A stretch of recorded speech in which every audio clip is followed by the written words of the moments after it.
Es Radio Almería presenta El Chester, con Yelmo Cines y Centro Comercial Torre Cárdenas.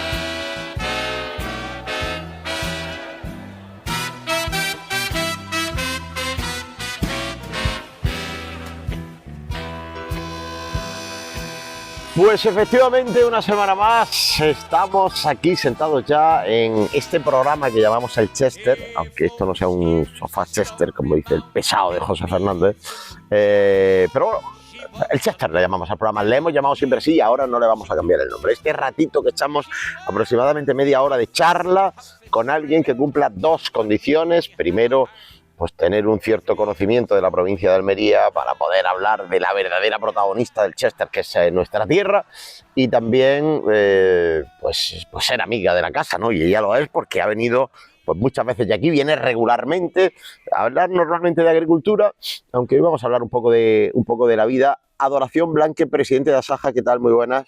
Almería, Hola. de Asaja Almería. Almería. Por ahora de Almería solo. Sí, me voy a quedar ahí. Bueno. A pesar de tu insultante juventud, con una larga trayectoria ya en el mundo de la representatividad del campo, ¿verdad? Sí, bueno, llevamos ya unos cuantos años en un puesto. Me ha dado alergia, Dori, que lo sepas. No sé qué ha pasado. ¿Alergia de mí? Algo ha pasado. Alergia, al campo no será, ¿no? No, al campo seguro que no. Al campo no. Bueno, sí, unos cuantos años, a pesar, como dices, de la juventud que tengo. Llevamos ya unos cuantos años, pues más de 20 años en estos menesteres, toda la vida en el sector agrario y ganadero, por herencia familiar, ¿no? Porque ha tocado. Pero bueno, yo creo que es un sector muy dinámico, muy apasionante, muy bonito y además que nos da de comer a todos. Con lo cual, pues yo creo que es el sector en el que hay que estar. Yo siempre digo que nos da de comer en el doble sentido de la palabra, en el que produce pues alimentos que nos comemos, pero que también produce, al menos en Almería, la gran base de nuestra economía de la que todos comemos. Si tienes una tienda de zapatos, si eres el dueño de un concesionario de coches o si trabajas en la delegación de Hacienda, cuidado que estamos en una época mala, todos comemos de la agricultura. Esperemos que todos comamos de la agricultura, que no de los agricultores, porque si no, nos los cargamos, ¿no? O sea, eso va a ser así. Si al agricultor le va bien, a Almería le va bien.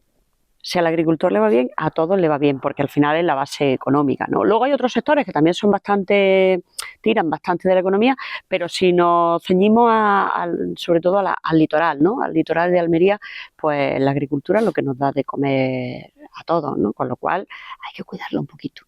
Y a las cifras, que esto no es como siempre digo, no es un relato, es un dato. Es decir, que comemos de la agricultura no lo puede cuestionar nadie.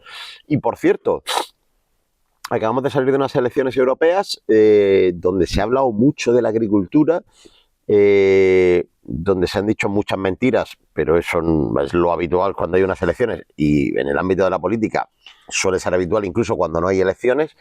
En principio, algunos nos hemos esforzado en que la gente entienda que aquí, entre otras cosas, estábamos votando el modelo de defensa de los sectores productivos, incluido la agricultura, o el modelo de defensa de lo que yo he llamado un ecologismo extremo, ultraecologismo, que pone por delante la conservación de la naturaleza, y además con muchas mentiras de por medio, por delante de que los seres humanos podamos seguir alimentándonos. No sé si estás de acuerdo con la disyuntiva y en todo caso, si lo estás, ¿quién ha ganado? Porque yo no lo tengo claro.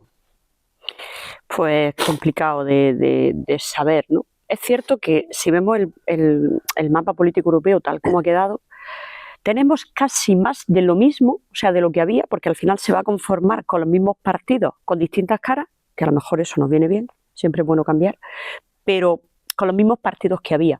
La parte buena si hay que sacarle algo, la parte buena es que los partidos más radicales verdes han bajado, ¿no? Han subido otros, han bajado los verdes. ¿Esto nos puede llevar a que ese ecologismo extremo se frene? Pues yo espero que sí. La parte que no es tan buena es que ahora mismo tenemos ya en Europa, porque ha sido elegida, a una señora que en España nos ha demostrado que lleva ese radicalismo verde al extremo y que tiene posibilidades, o parece ser que lo van a tener, esas posibilidades de poder ser comisaria de medio ambiente a nivel europeo, con lo cual a nosotros, a nivel de Asaja, nos preocupa mucho y de hecho hemos publicado una carta donde nos oponemos a esa posición, pero no por nada, sino por la postura que ha mantenido a lo largo de esta legislatura con temas tan trascendentales como ha sido el lobo, por ejemplo, que aquí en Almería pues no nos afecta de una manera significativa por la población que hay, pero sí que se ha protegido el lobo por delante de una oveja. Y estamos viendo cómo ganaderos pues le matan su ganado porque el lobo es una especie protegida, que debían haber puesto ahí a un ganadero o a una oveja o a una vaca y han puesto al lobo, ¿no? Y eso pues es bastante preocupante, ¿no? Y luego la postura que ha mantenido el Ministerio de Medio Ambiente con respecto a los productores, a los agricultores y al Ministerio de Agricultura, que tampoco es que tenga nuestras bendiciones, evidentemente que es público, ¿no? Quiero decir que ha sido algo que ha estado a espaldas del agricultor, ¿no? Entonces, a nivel europeo hay que entender que nos jugamos muchísimo porque cada vez son más las decisiones que se toman a nivel europeo. En materia de agricultura, absolutamente, porque la política agraria comunitaria engloba absolutamente todo y son decisiones que nos afectan a los que estamos hoy aquí a pie de campo, muchísimo y cada vez más. Por una parte, tener el paraguas de la Unión Europea no ha venido bien en muchos sentidos, en mi punto de vista, pero también por otra parte hay que pensar que tenemos que, y ya lo digo a toro pasado de las elecciones, porque evidentemente esta no me afecta muchísimo, pero evidentemente no es mi guerra, ¿no? El hecho de que se vote a las personas que consideramos que van a defender mejor a nuestros intereses, independientemente en un momento determinado de partido, de ideología o lo que tal, pero tener una persona, 2, 3, 5 o 60 que realmente defiendan el sector en Europa, para nosotros como país creo que es, y para nosotros como provincia es fundamental que se tenga gente que realmente vaya a defender los intereses.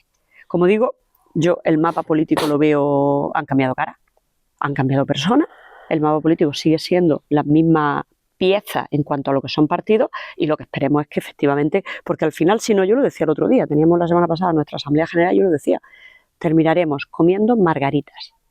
¿Por qué? Pues porque al final se antepone, como bien decía, ese ecologismo radical de el medio ambiente es lo que prima, que evidentemente el medio ambiente tiene que estar en unas condiciones dignas para que nosotros podamos seguir cultivando, porque si no, pues tampoco nos vale, pero lo que no puede ser es que antepongamos ese medio ambiente a una agricultura que ahora mismo no está dando de comer, como decíamos al principio, a la provincia de Almería en el amplio sentido de la palabra.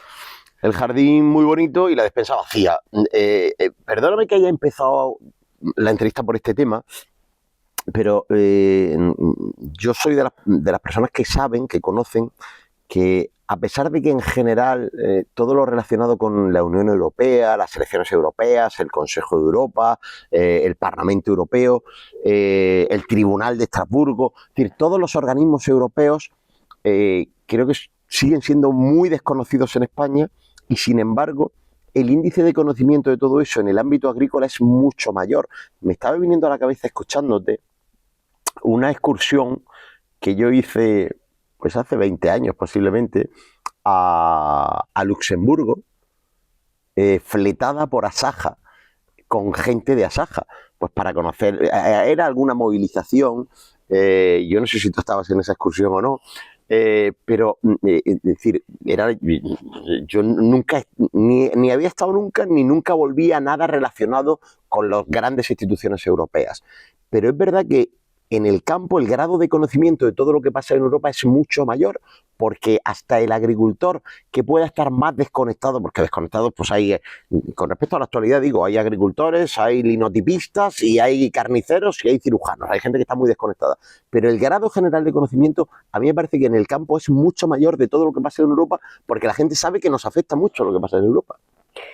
Yo creo que sí, porque posiblemente sea, primero, cuando se crea los inicios de la Unión Europea, lo primero que se sientan las bases precisamente, además había dos pilares fundamentales, que es donde se crea esa política agraria común, y creo que no me voy a atrever a decir el primer gran acuerdo que se hace a nivel europeo, pero casi de los primeros que se hacen a nivel europeo, y de lo que más de acuerdo están todos los países, y es que se crea una unidad agroalimentaria con el objetivo de tener una soberanía alimentaria, o sea, que nosotros como europeos nos pudiésemos abastecer nosotros mismos y que las producciones había que protegerlas porque había que comer todos los días, ahora ya parece que se nos ha olvidado que tenemos que comer todos los días, y una preferencia comunitaria del producto europeo. Y esos son los dos pilares fundamentales que además se crean y se ratifican y se llega al acuerdo cuando se forma esa, ahora somos 27, entonces éramos unos cuantos menos, se han ido uniendo, algunos han salido, pero bueno, ha habido cambios, pero era fundamental que se tuviese esa política agraria común y se empieza a trabajar ahí. ¿Qué pasa? Que desde los principios, en el plan del sostenimiento de los distintos sectores, en el plan de la ayuda a sectores que son deficitarios y que entendemos que deben de primar, por ejemplo, el grano, el cereal. Es fundamental, porque el cereal además lo tenemos absolutamente en la base de nuestra alimentación, ¿no? Entonces, el cereal es uno de los primeros producciones que se tienen en cuenta. Es deficitario y tienen que dar subvenciones para que el agricultor, el cerealista, siga pudiendo mantener esas producciones, ¿no? Y luego también una unión a nivel de mantenimiento de las zonas rurales, precisamente pues para que no haya una sobrepoblación en una zona y se produzca el despoblamiento y la importancia que tiene, ¿no? Esas son las bases fundamentales y principales. Desde el principio afecta absolutamente a todos los agricultores. Luego es cierto que hay sectores que no están subvencionados, como son el sector de fruta y hortalizas, que las subvenciones que tiene son subvenciones a la inversión a través de los fondos operativos de las organizaciones de productores de fruta y hortalizas, de la OPCH, pero sin embargo no reciben esas ayudas directas que sí que tienen pues, los cerealistas o los cultivos permanentes o los leñosos como puede ser la almendra o el pistacho o cultivos extensivos, ¿no? Entonces, a estos agricultores, a los de fruta y hortalizas, en el caso de nuestra provincia, pues digamos que de alguna manera lo ven un poquito más lejos porque no les llega directamente, pero al final pues terminan viendo que sí, que los fondos operativos también llegan y demás. Pero es verdad que hay una conciencia muy grande de que nos afecta muchísimo. Y en los últimos años, con esas restricciones verdes, ¿no? Ese radicalismo verde con el Pacto Verde Europeo, cuando se empieza a hablar de la granja a la mesa, cuando se empieza a hablar de que hay que mantener un medio ambiente, que creo que de alguna manera nos están, lo voy a poner entre comillas, ¿no? Nos están engañando, porque parece ser que el medio ambiente solo lo tenemos que cuidar en Europa, el resto de países nos da igual, porque aquí no se permiten usar ciertos productos fitosanitarios, absolutamente de acuerdo, pero damos una alternativa, pero resulta que en productos que llegan de fuera sí que nos los comemos, o sea, no lo podemos producir, pero aunque sean nocivos para nuestra salud, sí podemos comerlos, ¿no? Hipocresía. Eso en mi pueblo se llama hipocresía, ¿no? Entonces, cuando se empiezan a hacer esas políticas, que en la última legislatura han sido mucho más radicales, pues ya vemos que efectivamente nos afecta absolutamente a todos y que se ponen por delante unas políticas que no tienen nada que ver con la agricultura. Y cito otro ejemplo, y ahora lo estamos viviendo, ¿no? Acuerdos comerciales, que no agrícolas, comerciales con terceros países. Acuerdo de asociación con Marruecos y con otros, ¿no? Que al principio era tomate y ahora estamos viendo que no solamente el tomate, sino que el resto de hortalizas también nos está afectando muchísimo. Llevamos denunciando competencia desleal desde hace más de 25 años, que no puede ser, que hay que controlarlo, que esto no puede ser porque está afectando nuestras producciones y demás. Vale. Hace 3 días o 2 días salta la noticia de los coches eléctricos no están haciendo competencia desleal. O sea que resulta que los coches eléctricos que vienen de China sí hacen competencia desleal a la industria nuestra del automóvil. Y el tomate no hace competencia desleal. Claro, no son acuerdos agrícolas, son acuerdos comerciales, porque estoy cambiando tomate por otros productos distintos a los que son los agrícolas, ¿no? Entonces, cuando vemos todo esto, pues nos damos cuenta de que evidentemente ni estamos solos, ni podemos estar solos, ni podemos oponernos tampoco, ojo, a los acuerdos comerciales, porque nosotros somos netamente pero con un orden, ¿no? Pero dentro de un orden y una lógica y una coherencia. Y eso creo que en los últimos años lo estamos perdiendo y lo que tenemos que hacer es recuperarlo.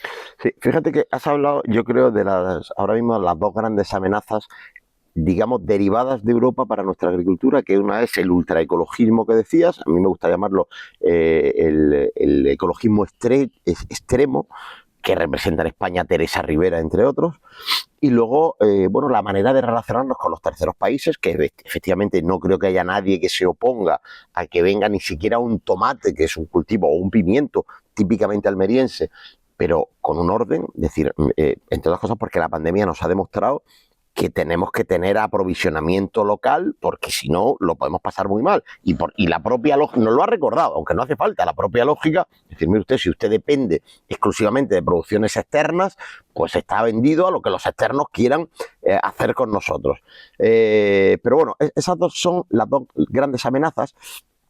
Y fíjate que me da la impresión de que estas elecciones europeas le han venido a los dirigentes europeos de izquierdas, es decir, a los que estaban primando esas dos amenazas contra nuestro campo, le han venido muy bien estas elecciones europeas. Ha sido como un poco, pues qué te digo yo, cuando estás jugando un partido de tenis y se pone a llover y vas perdiendo, dices, bueno, pues paramos un poco, a ver si a la vuelta...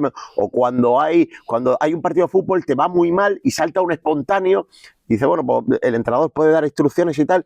Es decir, estaba el campo muy revolucionado, venimos de una campaña con mucha movilización contra medidas del gobierno de España, contra medidas de la Unión Europea, y de repente hemos parado. No sé si el campo, sobre todo quienes coordinan, quienes encaminan todas esas movilizaciones, entre ellos estáis vosotros, ¿cuándo se reactiva la maquinaria? Porque ahora estamos escuchando que a lo mejor se reedita un pacto entre los dos grandes partidos europeos, que son los mismos que han hecho esas políticas que tanto han perjudicado al campo. Hombre, yo lo que espero es que este parón que se ha dado, pues primero con esas movilizaciones que ha habido a nivel europeo, que no somos, eso demuestra que el problema no es de una parte o de unas producciones o de un país, el problema es a nivel comunitario. Otra cosa distinta es que haya países que sean más sensibles a ayudar a los productores, y voy a poner de ejemplo a Francia, porque siempre lo ha sido. Un agricultor en Francia es un señor que nos da de comer. Un agricultor en España, y en los últimos tiempos lo hemos vivido, para un ministro es alguien que me está dando la lata. Y como no me gusta que me dé la lata, pues lo quito de interlocutor y pongo a quien no me va a dar la lata. De una manera muy resumida, ¿no? Es verdad que esto ha demostrado... Voy a tomar nota de ese titular, con permiso. Esto ha demostrado que es un problema global. Y luego va a depender en cada país de cómo te traten y de qué significado tenga el agricultor para el político de turno. Y a veces se nos olvida que no es que seamos o nos guste estar en la calle, sino que al final debemos de defender lo que nadie es capaz de defender y lo que muchas veces a algún político se le olvida de dónde come o quién le da de comer. Lo siento, es que somos así, el huevo no sale del frigorífico, tiene que ponerle una gallina, ¿no? Pero sí que es verdad que esto a lo mejor nos viene muy bien, este parón, para pensar un poquito en qué es lo que se está haciendo, ¿no? Y de hecho, esos resultados que comentaba al principio en Europa, pues están poniendo un poco de manifiesto que ese radicalismo verde no nos funciona, ¿no? Ya, pero es que si ahora viene Teresa Rivera de comisaria de Medio Ambiente, pues hemos salido del fuego y estamos en las brasas. Sí, eso puede ser bastante peligroso. Y luego tampoco podemos olvidar lo que mandan los países del norte de Europa, y que los países del norte de Europa lo tienen muy claro. Ellos serían incapaces de vivir donde vivimos nosotros. Serían incapaces de tener un recurso hídrico como es el agua con el mismo que lo tenemos nosotros, porque les sobra, y cuando te sobra no se aprecia en absoluto. Tenemos el agua más cara a nivel europeo, la estamos pagando nosotros, y el mejor aprovechamiento de agua a nivel europeo lo estamos haciendo nosotros, ¿no? No hace falta, hay algunos que sugerían que nos fuésemos a países como Egipto o algún otro país para que nos enseñaran cómo aprovechar el agua, ¿no? El que dude cómo se aprovecha el agua, que se venga a Almería y que vea el milagro, que eso sí que es un milagro, que se hace con una gota de agua, ¿no? Por ejemplo. Los países del norte de Europa, pues la verdad es que evidentemente siempre han marcado mucho esas líneas verdes, ¿no? Ahora creo que se ha parado, creo que no es malo, pero ojo, también tenemos que ver a quién se pone de comisario, porque tenemos ahí una gran preocupación y un gran problema. Pero cuando hablamos de ese ecologismo, no se entienda ese ecologismo como que nos da igual. No es que nos dé igual, es que cuando aquí se están haciendo las cosas bien, si en otro sitio no se están haciendo bien, que pongan medidas en donde no se están haciendo bien. Lo que no puede ser es que tú me digas a mí que ahora me vas a incentivar un ahorro de agua cuando llevo 25 años ahorrando agua sin que me den nada a cambio. Pero, cuando llevo, ojo, producción ecológica. Llevamos ya 20 años en Almería haciendo producción integrada. En 2 campañas se pasó radicalmente de una forma de producir a otra, absolutamente sin ningún problema, con una transición muy ordenada, sin ningún tipo de ayuda, y el agricultor gastándose, porque ahora se ve muy fácil, pero cuando empieza la producción integrada, esa lucha integrada con insectos, allí nadie sabía cómo iba a funcionar. A ti te dicen, este bichito se va a comer al malo, y el agricultor coge, pone su dinero, compra el bicho y se arriesga a que eso sea así. Entonces, a esta altura, pero digo que a esta altura me vas a decir tú a mí que lo estoy haciendo mal, ¿en base a qué? A que desde arriba te están diciendo que lo estoy haciendo mal. No, vamos a bajarnos a la realidad. Hablando de bajar, el otro día me decía Cayetana Álvarez de Toledo, que se sentó en el Chester, una entrevista que anda por ahí dando muchas vueltas, me decía que si es que yo venía con el látigo a fustigarme, yo soy muy autocrítico. Y cuando digo autocrítico, me englobo también en esa autocrítica a la gente que creo que está en mi bando. Y yo tengo muy claro quién es el enemigo. Es decir, yo tengo muy claro que el enemigo es el que conforma un lobby para ganar dinero y para vivir del cuento del ecologismo. Lo tengo clarísimo, pero no ahora, hace muchísimo tiempo. Y ese enemigo nos ha hecho mucho daño. Entre otras cosas, en Almería tenemos un hotel que iba a ser una maravilla y lo tenemos convertido en un saco de escombros, y ahora quieren que nos gastemos un pastizal de millones, 60 millones de euros, o no sé, ya no, lo digo de memoria, que dinero que no se va a utilizar para otras cosas, como por ejemplo para ayudar a los sectores productivos, en derribarlo. El enemigo lo tengo claro.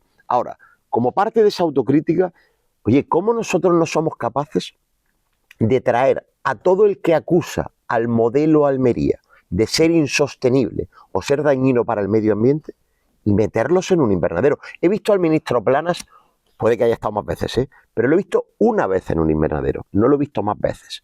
Oye, esa gente que pone en duda el modelo Almería desde el punto de vista de la sostenibilidad tiene que venir al invernadero, tiene que recibir una clase magistral de control biológico, tiene que recibir una clase magistral de sistemas de aprovechamiento de agua, es decir, de todo lo que es sostenibilidad y cuidado del medio ambiente, pero de verdad, no de boquilla, de verdad, no de restaurar la naturaleza de no se sabe de qué periodo histórico, sino de lo que estamos haciendo hoy con los recursos que tenemos.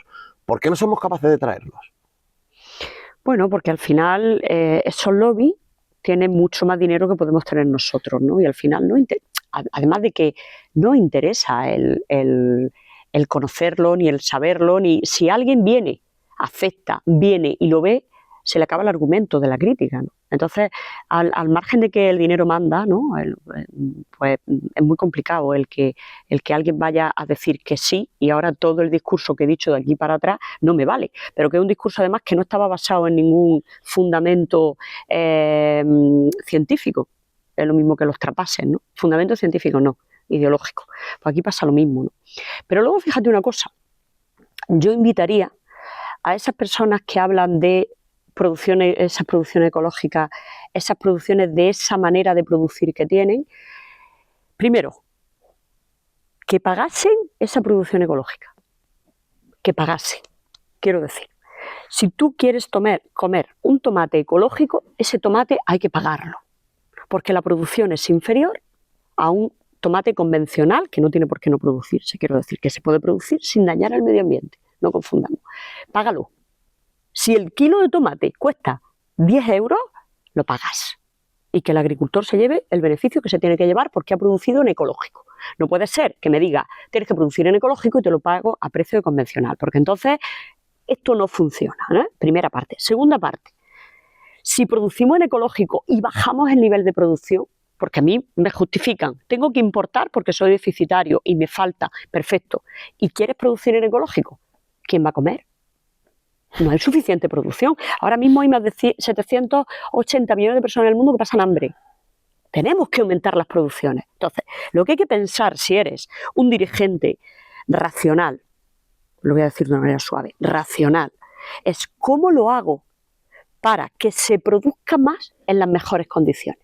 Pero no puede ser que me limiten las producciones basado en un concepto ideológico donde no esté dispuesto ni a pagar lo que vale esa producción ecológica, ¿vale? Y lo que me está haciendo es, bajo la producción en Europa, importo más de fuera. Perfecto, pero estamos deslocalizando las producciones, vamos a llamar a cada cosa por su nombre. Y lo que me estás diciendo es que yo no produzca porque tienen que producirlo de fuera. Intereses económicos. Siempre me gusta recordarlo, pero además es que es muy gráfico. Mascarillas en la pandemia. Mascarillas. No teníamos mascarillas porque China no nos mandaba mascarillas. ¿Te imaginas eso con una ensalada? No nos manda tomates China, no podemos producir tomates. Ojo, que las mascarillas al fin y al cabo podíamos hacerlo de alguna manera. No me puedo creer que no fuésemos capaces de fabricar las mascarillas. Se hicieron hasta de manera casera en muchos casos. Sí. Pero fíjate lo que se produjo. Y ahora tenemos la mejor producción, que además está demostrado sin residuos, residuo cero, producción ecológica, producción integrada, de la mejor manera posible que se hace, y al final primo las producciones de fuera sobre las mías. ¿Y me quieres contar el cuento de que está protegiendo la salud de los consumidores?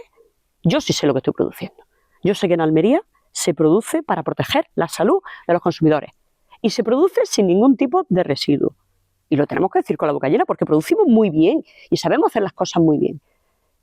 Ahora, lo que viene de fuera hay que demostrarlo, ¿verdad? ¿De dónde viene? Bueno. Insisto, no quiero decir que no se importe, hay que importar porque hay que darle de comer a la gente, que muchas veces se nos olvida, que parece que es que el tomate sale, decía antes el huevo, me da igual, el tomate, la lechuga, el pepino, el pimiento, sale del frigorífico, no, hay que producirlo. Lo que pasa es que, vamos a ver, hay circunstancias que son ajenas al mundo de la agricultura, de los sectores primarios, pero que influyen decisivamente. Es decir, por ejemplo, nosotros somos un país fronterizo, Europa tiene frontera con África, que es un continente donde, por ejemplo, se produce mucho más barato. Esto es así. Y donde además se da la circunstancia que hay un conjunto de población muy importante y creciente que están convencidos de que su futuro, su mejor futuro está viniéndose a Europa.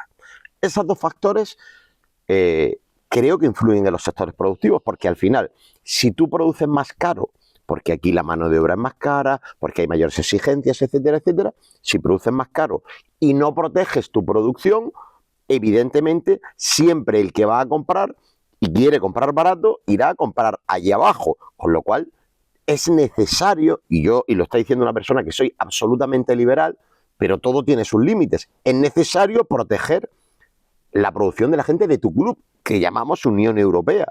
Pero además al mismo tiempo es que nos dicen, es que para que no haya un proceso migratorio masivo, pues hay que reforzar los sistemas productivos allí abajo, en el continente africano. ¿Y quién se come esa producción? Es decir, que nos están vendiendo la idea de que para que no haya un proceso migratorio masivo, tenemos que consumir más productos provenientes de África. Pero al final, consumimos esos productos y se produce el proceso migratorio masivo. Es decir, es que no estamos cumpliendo ninguna de las dos cosas y además nos engañan por un lado y por el otro.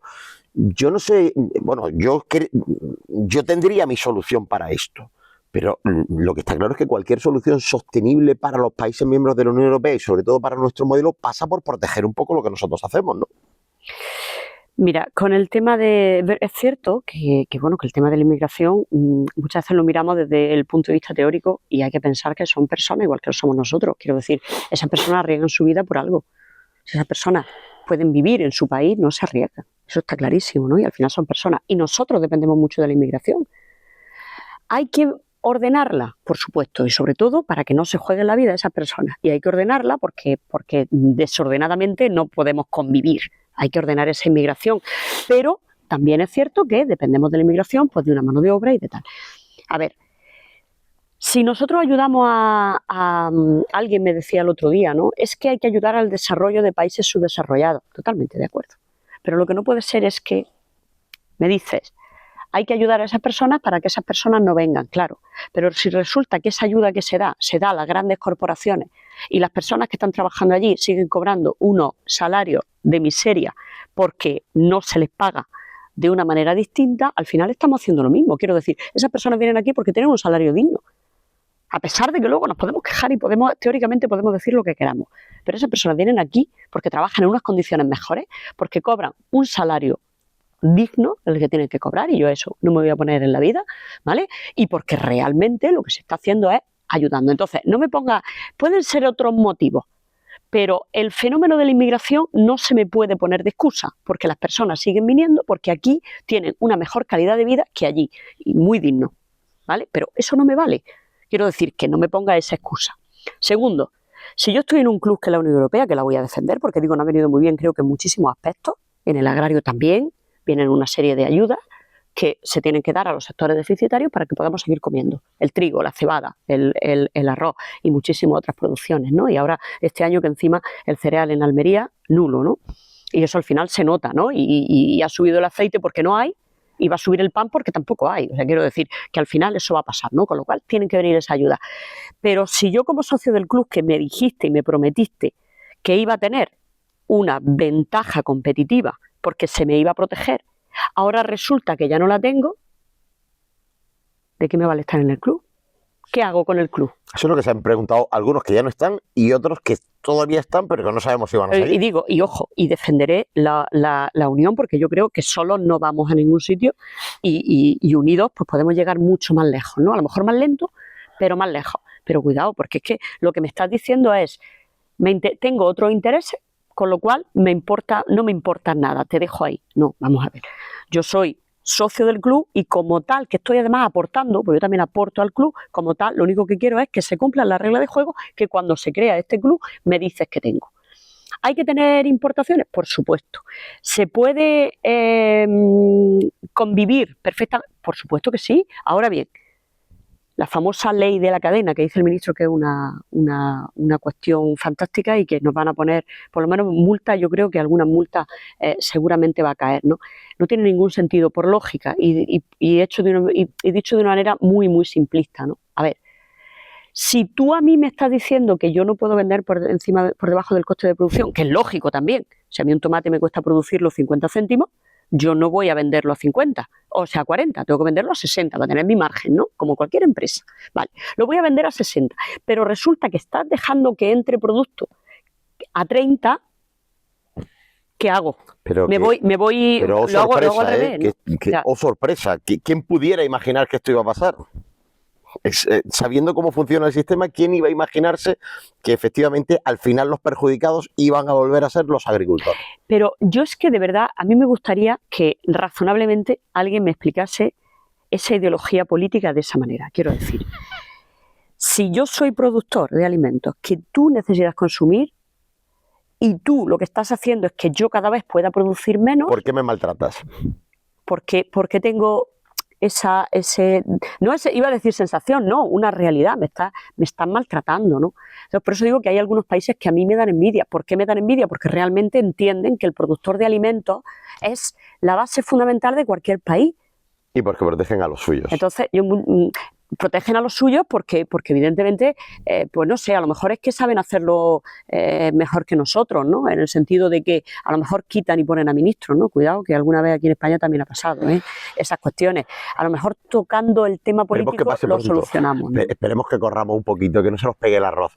Bueno, pues así han pasado ya más de media hora de entrevista y bueno, pues, y podrían pasar otras 3 horas si pudiéramos, si esto no fuera un programa en un medio de comunicación que tiene sus horarios. Como ves, cuando vienes a la entrevista a Venta del Pobre nos falta tiempo, multiplicamos por 3 ese tiempo y nos sigue faltando tiempo. Es decir, seguramente a lo mejor el problema no es el tiempo, sino el nuestro. Dori, muchísimas gracias como siempre y ya sabes que esta es tu casa. Muchísimas gracias a vosotros, un placer poder estar aquí y un placer que además difundáis las quejas de los agricultores, que si al agricultor le va bien, seguramente nos va a ir bien a todos. Somos muy egoístas, lo hacemos por nuestro propio beneficio. En fin, y gracias también a Yelmo Cines y a Centro Comercial Torre Cárdenas, que cada semana nos permiten hacer esto que llamamos el Chester. La semana que viene más, adiós.